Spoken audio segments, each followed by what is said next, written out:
So I have a Captain Save a Hoe mentality.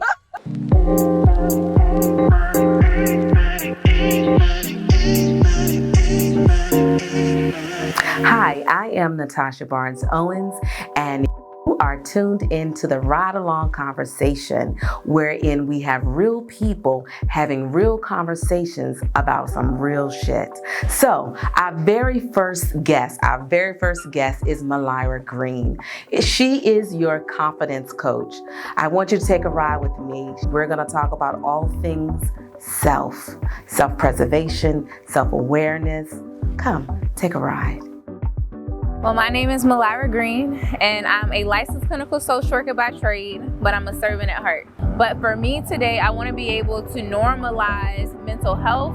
I want to be able to normalize how your entire life starts with you. And if we can shift your perspective, we can change your life. So every question she asks, you're going to get authentically me. It might not sound like a therapist, but it's okay. But what I will sound like is the gift that God has given me to truly be able to transform people's lives. So today, y'all, I am here with a good girlfriend. And what I mean by good girlfriend, I mean when you go on social media and it just seems like she's your sister friend. That's what I mean by a good girlfriend. I happen upon a lot of her posts on Instagram. This is Mylira Green. Yes. Hi, dear. Hi, gorgeous. How are you? I'm wonderful. Okay, so we're speed dating right now. We're going to speed date right now. So give me maybe like 1 or 2 characteristics about you. Like, it could be one word, but of course, I'm going to have you elaborate, of course. But tell me. Characteristic. I am metamorphic. Ooh, meaning? Meaning that when I am in your life, regardless of when I meet you, yes. When I leave from you, you're at a better space. Yes, I love that. Yeah. Okay, and what about a character? I wouldn't want to say character flaw and all, but a character awe. A character awe is I lack boundaries. Ooh, meaning? Meaning because I genuinely love human beings. Yes. I don't see the negative. I always see the strength. So then sometimes I get hurt because I'm a person that don't know how to give 50%. I'm just going to give you 100. So then I have a hard time creating boundaries so that I don't get hurt by trying to save you. So I have a Captain Save a Hoe mentality, and I'm working on that. So that will be my character awe, where it's good, but if you don't have the correct boundaries, it's great for other people. Yep. Not so much. Not for me. No. You know, we were following somebody, and when I say we just lost him because we got lost in the conversation. We just got lost in the conversation. So he probably will text me in a moment, but this is really good. So tell me this.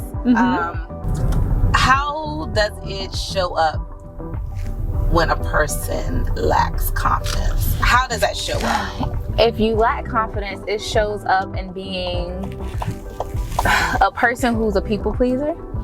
It shows up in an individual who is always trying to overproduce. So I'm always trying to check a box. I always have a next goal. I have nothing against vision boards. Heck, people do vision boards when it comes to my coaching program. But when you're constantly trying to be the next best thing, then 9 out of 10, you lack confidence.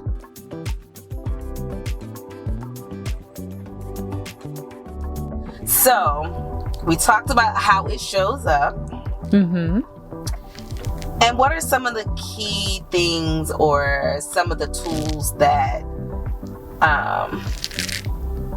that you provide when you are coaching? Absolutely. So when I am working with my clients and we are trying to get them to a place where they can get unstuck and motivated to literally confidently reach their goals while owning their gifts, I want them to understand that they're the only them there is. Once you release the mindset that your journey is supposed to look a certain way, feel a certain way, be a certain way, then that gives you that permission to just be who you genuinely are, because your story is your own. It's not going to look like everybody's. Right. And then once we walk through that, I'm sorry. And I think that's one of the major issues that we have as human beings is that if we don't look like someone, we don't talk like someone, we don't act like someone. You know how you've been around somebody and somebody new comes into the group or something, and then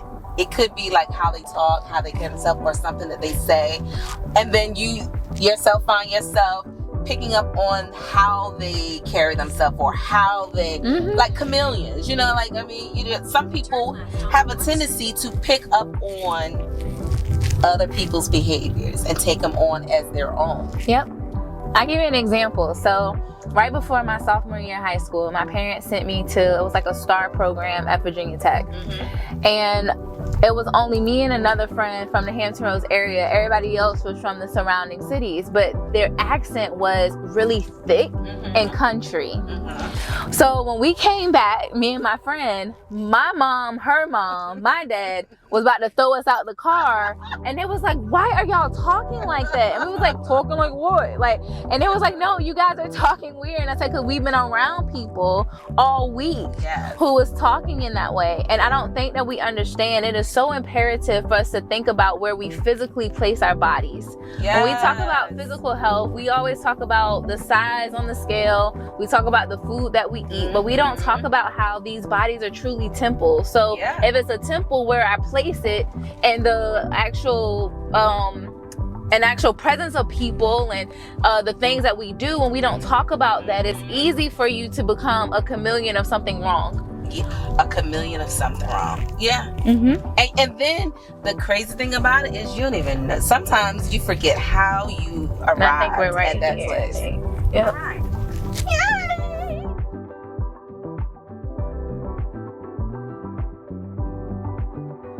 Mylira, so I was looking at viewing some of your videos on Insta, and one that it caused me to pause and just really like think about it. And you said, sis, have you accepted yourself yet? And I was like, wow, like that is a really profound question that we need to ask ourselves. Like, have you accepted yourself? And you were talking about in the realm of self-acceptance and rejection.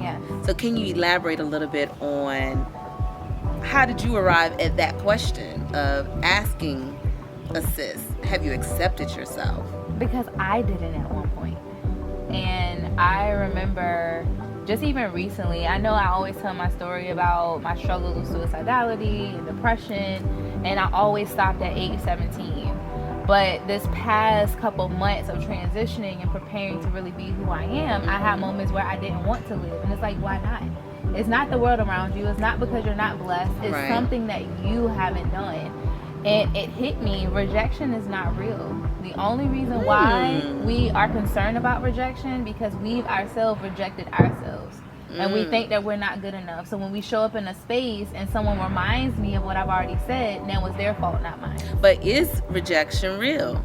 Because you're saying, you said that you rejected yourself. So in a sense, it may be real, but it's not the fear. Feeling of others rejecting you, it's almost like, wait a minute. You're coming into a picture, coming into a situation wherein you've already had this preconceived notion about yourself that you are projecting onto other people so that they can also feel the same way about you. And you haven't even given them an opportunity to unveil you. So the feeling of rejection for self is 100% real. Okay, But the fear of rejection from someone else, that's not real. Because it's you who's rejecting you. And life is a mirror. So if you already don't think you're enough, if you already don't think you're valuable, if you already think you don't belong in the space, people can pick that up. So then they're going to start rejecting you and not putting you in places where you're like, God, you know, I'm here, but why am I not getting the speaking engagements? Why am I not getting the awards? Why am I not getting the promotion? And it's because you don't think that you deserve it. And you're looking for the outside world to do that for you. and they're not going to view it. You got to do it for yourself first. So that's the acceptance part, is accepting me, flaws and all. It's accepting who I am. My story is my own. Wow. I have my own strengths, and then I have my own weaknesses. Right. So I tell people we're all like cell phones. So we can do this journey on our own, but only to a certain extent. Right. Just like a cell phone, when you get to 20%, you get that wonky message Yes. that says energy save mode or cancel. Right. And if you own a Zoom call, it's the worst because it cuts off your phone. Yes. But in that moment, that's when you need to charge your phone up. And what we do is we utilize God, our creator, as a cop-out. And we say, well, I can do all things through God, and that's great. That's true, because you can do all things through God. Absolutely. But I can't put my cell phone up to the wall and say, charge me up. I need a cord to do that. That's right. And in order for me to do that, I have to know what type of phone I am, what type of apps I am. Do I need to do a system software update? What do I need to do? So when I get to my 20%, that means I've done everything that I personally can on my own. Right. And now that other part, I need people to charge me up. Right. So when I can accept myself, then I can accept there's people around me that support me. Absolutely. Most of us reject ourselves from the support. It's not the support rejecting us. Right. So it's really kind of a weird space. It literally starts with you. So if you don't accept you, I don't care what you do. If you don't accept you, you can't even have a relationship with God. We always say I can do all things through Christ who strengthens us, but I like to take it a step further. But we can only go as far as we believe. And that's faith without works is dead. Yep. So tell me this. When was your defining moment? When was your moment of truth?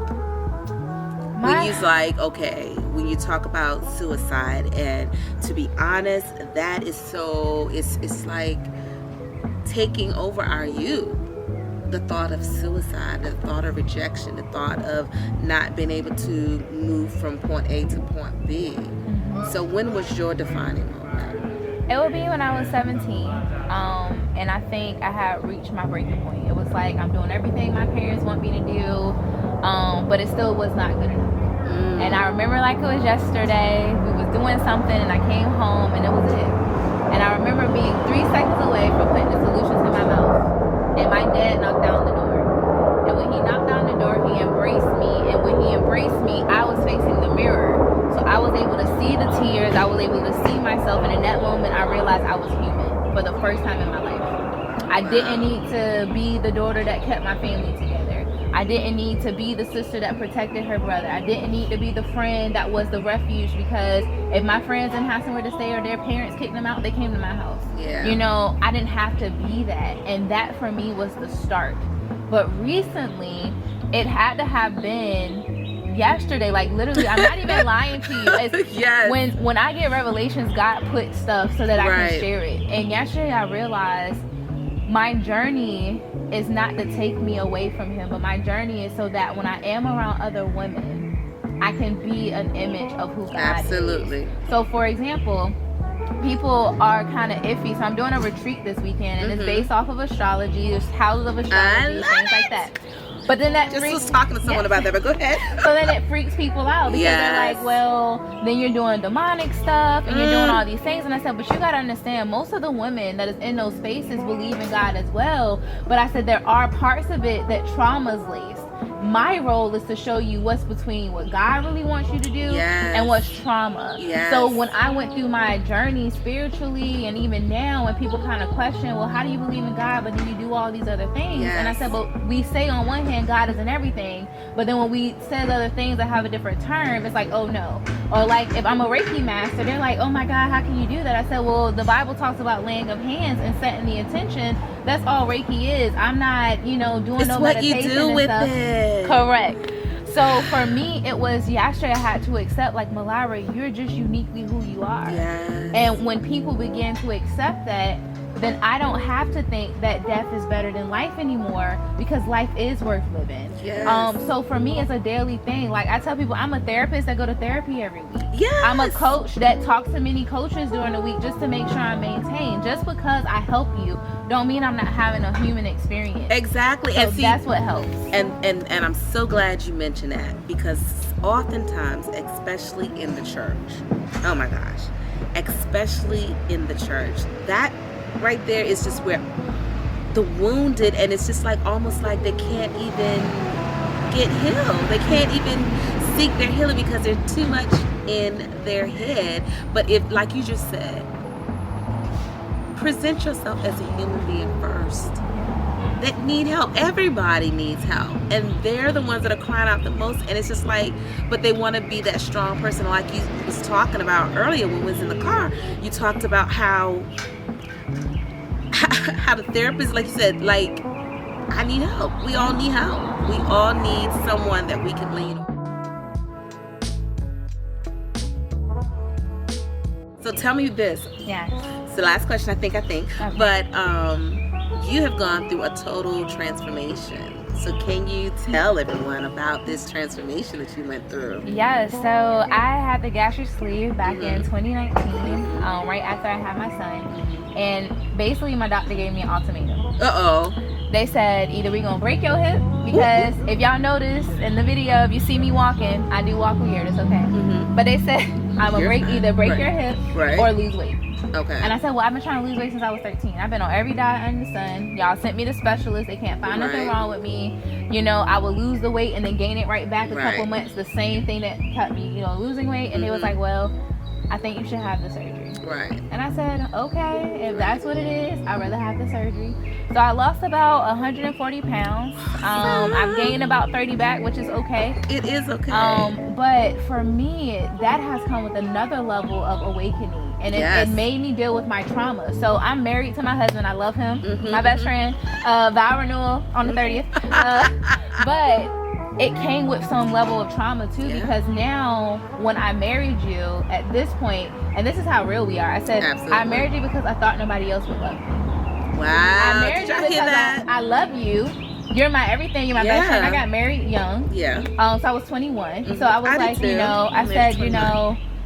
I married you because I really felt like out of my entire life, you was the only one that understood my depression. You was the only one that understood what I was doing, and you loved me. Inspired. But now September comes, I got a new job. Yeah. I got all what I need, and now people are seeing 160-pound Mylira and not 319-pound Mylira. So now the attention feels good because I ain't got that. Right. So now we had to be honest, and I'm like, why am I enjoying this attention? Why am I looking for something somewhere else? Right. And it wasn't because my husband did anything wrong. Right. It's because I never dealt with my trauma. Absolutely. So for me, that in itself, the transformation showed me that, Mylira, you never really loved yourself.